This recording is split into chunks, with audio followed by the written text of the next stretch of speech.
Welcome back to another edition of Boxing Info. I'm your host, The Islander. Listen, sorry, this video is late. I'm going to try to combine three things together in less than 10 minutes, okay?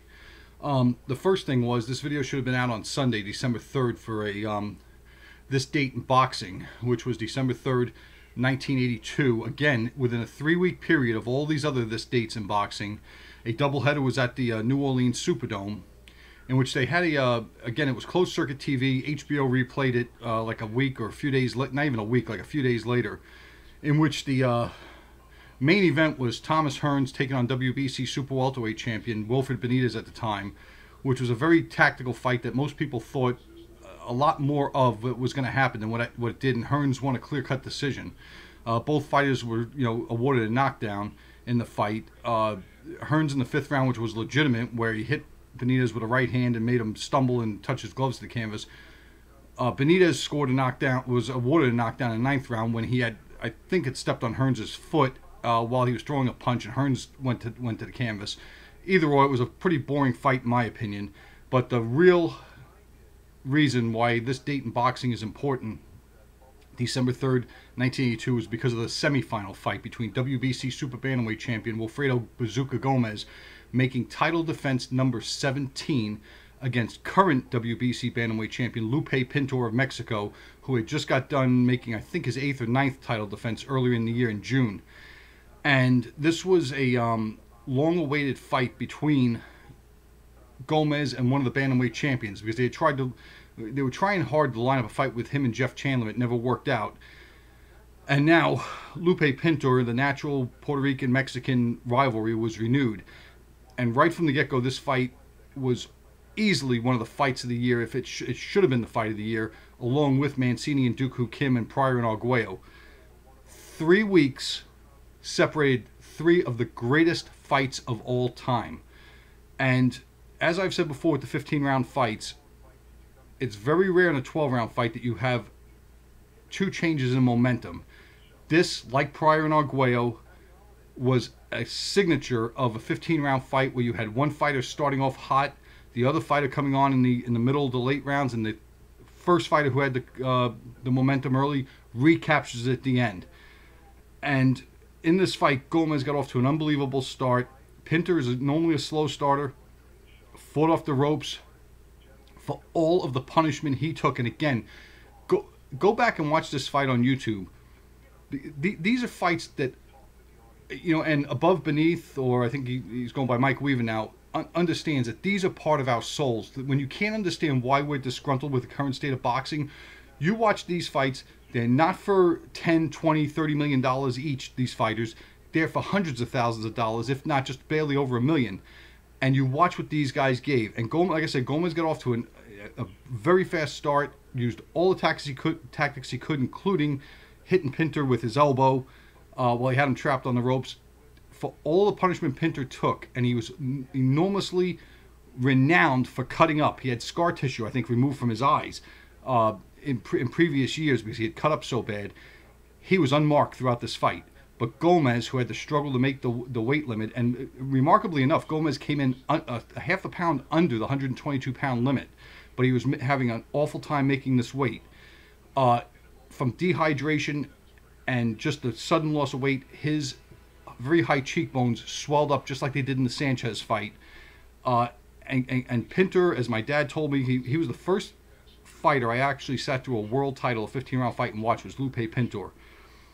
My dad used to say he hits hard, and it looked like Gomes was landing 2-1 easily on Pintor, but all of the damage was being accumulated on Gomes, who this fight mirrored, and Larry Merchant says it while he's calling the fight, very much Arguello and Pryor, where the bigger fighter was the more active fighter, throwing way more punches, and the fighter moving up in weight was the one who looked like he had the heavier hands, who was looking to score 3 or 4 real significant punches around to do all the damage he could to eventually knock the other guy out. And as the fight climbed into the middle rounds, the 8th, 9th, 10th, 11th, 12th, 13th, it looked like Pintor was taking over the fight. And Gomes would always come back like Pryor did just to end it. And just out of the blue, and something I need to point out to you is that after certain rounds of the fight, I think the 12th round was a brutal round, one of the most brutal rounds in boxing, where Gomes had Pintor in trouble, and at the end of the round, it looked like Pintor was going to knock Gomes out. Gomez's one of his cornermen, I think it was the guy's name was Felix Pintor actually, raced across the ring to Lupe Pintor's corner where the action stopped at the end of the 12th round, and basically lifted Gomes up and carried him back to the stool on the other side of the ring. Out of the blue in the 14th round, Gomes landed a combination. Didn't look like any one punch landed solidly, and Pintor collapsed. And it was almost as big of a shock to us watching it that this happened. And when he got up, Pintor retreated to the ropes. Gomes moved in for the kill. Couple left hooks, and Pintor was down again, and Arthur McCanty stopped the fight. It was one of the greatest fights of all time. Now, one of the differences between this fight and Pryor Arguello, in Pryor Arguello, they left everything in the ring, and they were never the same again. In this fight, it looked like the damage was even just as immense as it was in Pryor and Arguello 1. But both of these fighters rebounded to win world titles. Gomes at featherweight, less than 2 years later, and Pintor won that same title, the 122-pound WBC title, from Juan Kid Meza less than 3 years later. So both of them still had something left after giving it all they had in this fight. All right, that's going to do it for this day in boxing. Now, very quickly, recap of last week's card on HBO between Miguel Cotto and Saddam Ali. Hey, listen, I get them wrong from time to time, and this is another one I got wrong. And I'm just going to say this. I haven't been the biggest fan of Miguel Cotto, but I have an immense amount of respect for him. He could have picked any tomato can he wanted to basically fight his last fight against, and he didn't. And I had not realized, I had not seen Saddam Ali fight, but when they got into the ring and they stood across from each other, Saddam Ali looked like he was the naturally bigger guy. And even moving up from 147. And one of the things that struck me in this fight was how on 4 occasions Saddam Ali caught Cotto on the chin and had him wobbled. Not terribly wobbled, but had him wobbled. I've always told you that we don't know when it's going to happen. We don't know how it's going to happen. But overnight, a boxer loses a half a step. And when they do it, you could see their reflexes don't look the same. Cotto is quitting at the right time, because Saddam Ali would have been a guy who would have dusted off like he did Delvin Rodriguez. And this is one of the few times where we actually, in agreement watching a fight, that the 3 judges, Harold Letterman and myself, all had it the same way. I think 8 rounds to 4 is a little bit of a stretch, but 7 rounds to 5 is probably right on the button with the way this fight was.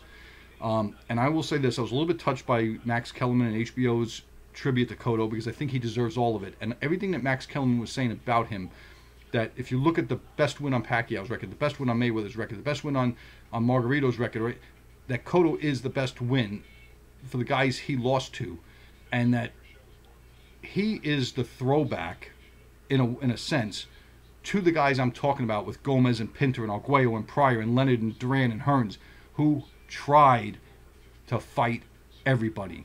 And I know Oscar De La Hoya did too, but Oscar De La Hoya did it on what I call the Sugar Ray Leonard terms, where he was only going to do it if the conditions were right for him. So I just want to say this, and this is one thing, whether you love them or you hate them or you just don't care about them, that if everything stays the same and Cotto keeps his word, Mayweather keeps his word, the 2 of them will go arm in arm into the Hall of Fame together, and they very much deserve to. Congratulations on a great career to Miguel Cotto. Same thing for Mayweather. Let's look forward. And looking forward is this week's card on ESPN on Saturday night between WBO junior lightweight, super featherweight champion Vasyl Lomachenko and I don't know what crown, which one of the organization crowns, I assume it's the IBF, I don't know, that Guillermo Rigondeaux holds at the 122-pound limit. All of you who are expecting a great fight, tune down your expectations. It's going to be a good fight. It's going to be a highly technical fight. I'm expecting it to look very much like Pernell Whitaker's fight with Buddy McGirt, both of them. It's not going to be, or Pernell Whitaker's fight with Diabelos Hurtado, it's not going to be, the balls to the wall, action. I don't even know if it's going to be as action-packed as Cotto and Saddam Ali. But I don't know who to tell you to pick for a winner, because my gut tells me that Lomachenko is probably better sound, but at the same time, Rigondeaux, if he wants to make the fight a stinker, the fight will be a stinker. Let's be clear about this. Just let's be clear about it. I don't know who's going to win. I would think Lomachenko. I will not be surprised if it's Rigondeaux. Again, the extra weight and the size. Rigondeaux's fighting a guy, you know, he's fought other guys who are bigger than him, and it doesn't make sense. But the skill level now is that Rigondeaux does not have a skill level advantage over Lomachenko. Lomachenko doesn't have a skill level advantage over Rigondeaux, in my opinion. I'm going to be watching. I'm not expecting much. I'm not expecting knockdowns. I'm not expecting a knockout. I'm expecting a very contentious, technical fight that goes the distance, and we will probably be arguing who won the fight next week. That's going to do it for this edition. Have a good weekend, everybody, as we get into the holiday season.